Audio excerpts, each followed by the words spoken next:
that the word I'm focusing on today is create. And things are not always as they appear. I wish I had created this hat. I've never worn a witch's hat that I was so taken with, and I probably couldn't get through security with that on, so I'm going to restrain myself. The stories that you're hearing tonight are all about unexpected outcomes and things not being as they appear. So I could tell you that I'm not qualified to teach you anything.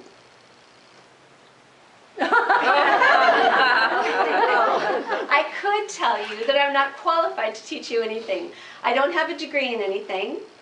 I haven't received any particular awards or banners or statues to speak of.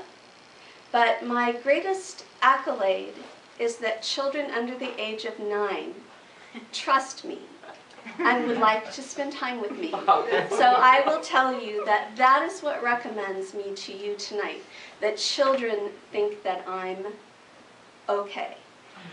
When I was in 2nd grade, my parents told me the way to walk home. And in those days, well, I'm not going to tell you I walked 7 miles in bare feet. I did live on the periphery of my school district, so I did have the farthest to walk of any of my peers. And there were apparently some untoward activities happening on this particular street that I always walked home on. And the safety patrol said, "You can't go home this way. You have to go that way." And I said, "Well, no, I don't." And they said, "Well, yes, you do." And it dissolved into sort of a shouting match because I was in 2nd grade and they were in 7. And I finally said, "You're a student just like me, and I don't have to do what you say." And the 7th grader said, "Who says?" And I said, "I do." And I went home the way that my parents told me to. And I've been saying, "Because I said so," ever since. And because I said so is the message of empowerment that I give to men and women, to students in school. It's not arrogant. It's not cavalier. It is the capacity to be connected to what has value and meaning and truth for you. Not referencing the magazine, not referencing your history, and not allowing the pressure of your peers around you to determine your destiny. Because I said so is what I say to myself in the mirror when I doubt, when I am uncertain.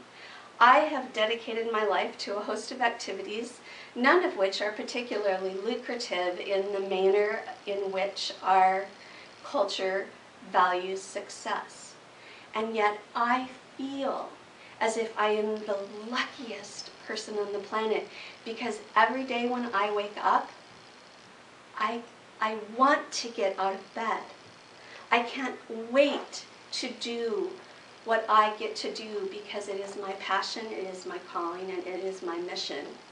And on the days that what lies before me is paperwork and administrative responsibilities, which are not my calling and not my passion and not my mission in life, I tell myself that that's the cost. That is the price that I pay, and I try to pack along my passionate commitment to my life in those activities, because people ask me all the time, "I hate my job. I dread getting out of bed in the morning because I can't stand where I work and I really want to be doing this thing." And so I say to you, as I say to them, whatever this is, this thing that you really want to be doing, pick it up and put it in your lunch bag. And take it with you to the job that you hate, to the place that you dread, to the relationship that's challenging, and find a way to take that thing out of your lunch bag and make it work where you work. That is a very practical and pragmatic way to bring your passionate dream, your longing, the thing that makes you light up, bring it with you. Don't leave it at home. It's a key to revitalizing what seems ordinary. You create your experience every day. And Ben was talking about telling stories, and John said we're all teachers. And Carolyn wrote her own life story in very practical terms. And I say, you tell the story of your life by the tales that you repeat in your days.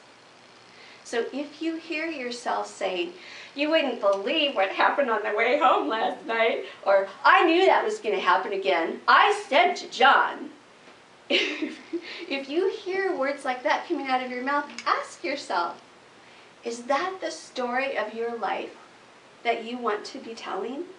Because your life story in aggregate is built word by word. And the words are your words. They come from here.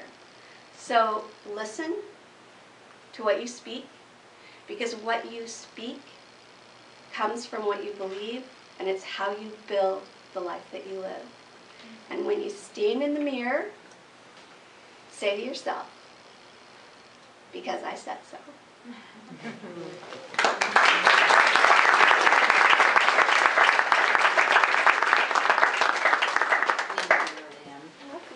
Now, do we have any questions?